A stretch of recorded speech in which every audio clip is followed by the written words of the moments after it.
What's up, Gacha Gang? Kawaii50 here with another FGO video, here to talk about the summer incarnation of the banana Oni herself, Ibaraki Douji. If you enjoyed this video, be sure to leave a like, maybe subscribe to the channel if you'd like. If you want to talk FGO, well, we got a Discord server that will be in the comments below, and if you're looking to shoot me some support, I'd really appreciate as well. There is a Patreon link down below, too. Alright, that's all out of the way. Let's talk Ibaraki. So kicking off with Ibaraki's stats, her stats are actually set up on the higher end of the spectrum.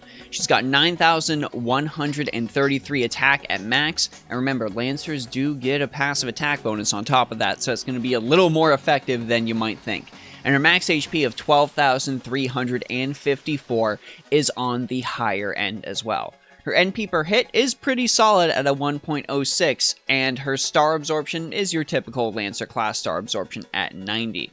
What is super important though is that her star generation is pretty decent as well at an 11.7%. And with 4 hits on her 2 quick cards, Ibaraki's actually going to be able to do a pretty decent job at generating some stars. She might run into some issues about that, but, you know, we'll talk about that later. It's not as big a deal as you might think.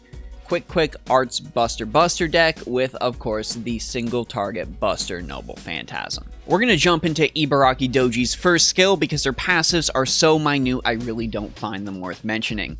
Her first skill, Demonic Nature of Oni Water, rank B, increases the attack of all allies by 10 to 20%, and also increases her own NP damage by 20 to 30%, and her NP gain rate by 20 to 30%. Max out, this is going to have a 6-turn cooldown, and this is actually just a really incredible general buff overall. Not only does it help your entire team, but it helps Ibaraki when launching her single target insanely powerful NP, and in the following turns, it's going to help her charge back up to that again. This is definitely max first above all else. There is no reason to ignore this for any other skill. It's really good. Ibaraki's second skill is I Will Not Go Home Yet, rank B++. This not only removes Ibaraki's own debuffs, but also increases her max HP by 1,000 to 2,000 for 3 turns. And this is on a relatively short 5-turn cooldown. So not only is Ibaraki going to be able to cleanse any of her debuffs, which is going to become really important when we get to her Noble Phantasm, but increasing her own max HP is a good form of survivability for her. And this is really helpful considering her HP is already on the higher end. Top this off with the Merlin buff, and Ibaraki is going to have a pretty massive pool of HP when it comes to just being a 4-star.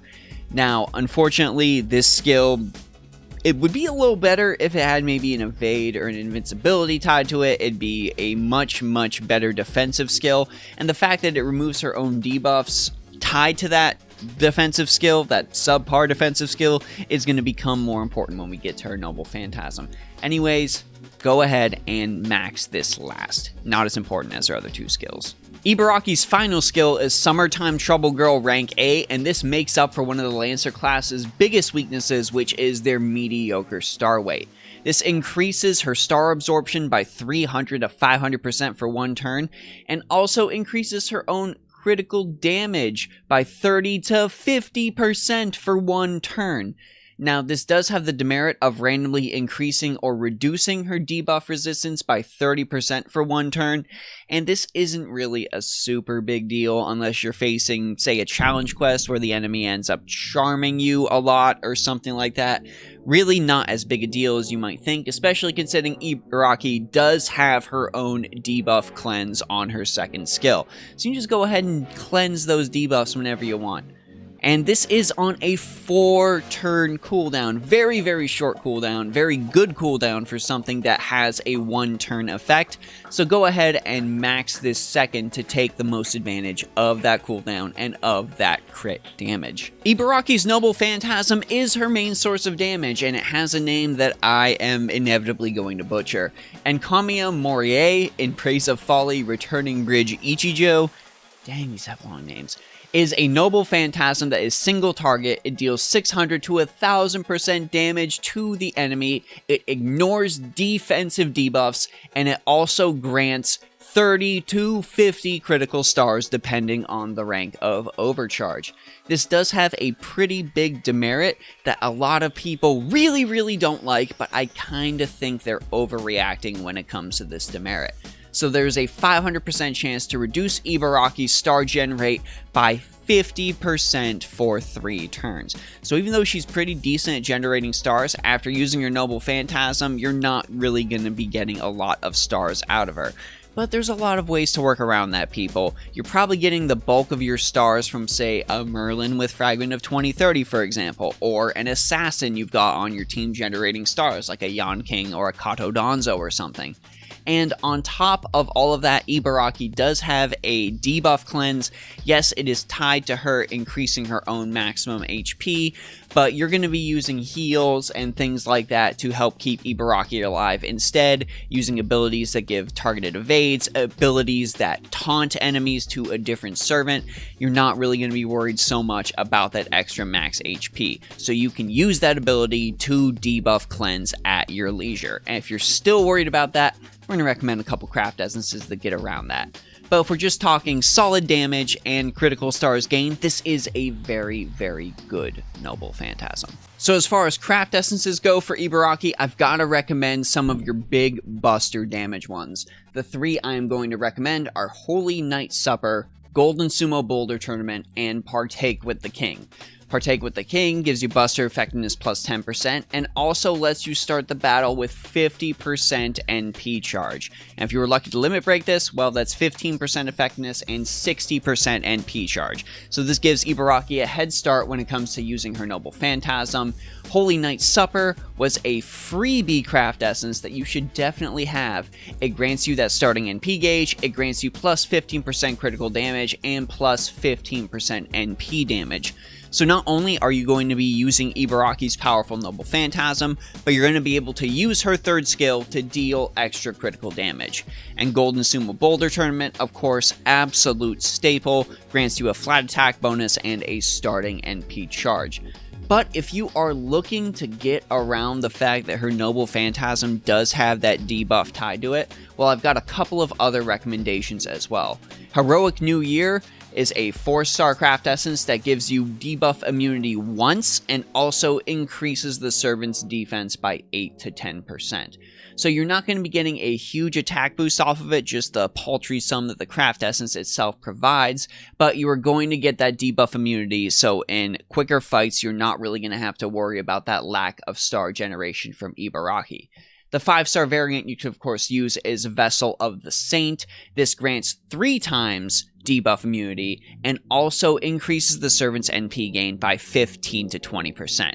So Ibaraki is going to not only have 3 times immunity from her Noble Phantasm's demerit if all goes well, but she is also going to be able to use her Noble Phantasm that much more often. Now, when it comes to servants that support Ibaraki on the field, yes, of course, you are going to want to use your servants that grant an increase to her Buster card effectiveness. So, of course, you want your Merlin on your field, you want your Helena Blavatsky on the field, you want your Queen of Sheba on the field. Yes, these are all perfectly serviceable options that are really going to help Ibaraki out, and options you are probably going to use more often than not. But I do have 3 other recommendations on top of that, again, for those of you that want to get around Ibaraki's demerit. There is, of course, Xuanzang's Sanzong, if you were lucky enough to pull her. Sanzong's Teaching, her 3rd skill, grants an NP gain boost to all allies, a star drop rate boost to all allies, and also makes all of your allies debuff immune for 1 turn. So if you use this on the turn Ibaraki uses her Noble Phantasm, she is going to not only completely ignore that detriment, but she's going to generate more stars if you have some follow-up attacks with your quick cards after that, and plus gain a substantial amount of NP. There's 2 freebie options I also definitely want to recommend.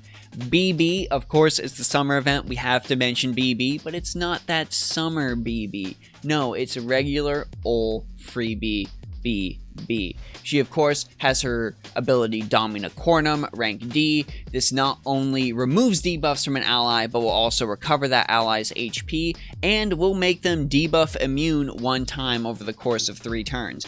So you can heal your Ibaraki, you can use this preemptively before her Noble Phantasm is used, or you can use it after she has already used her Noble Phantasm and completely cleanse that effect from her. And finally, I want to mention a 3-star caster that we don't have on NA just yet, but he is going to become very, very important as time goes on.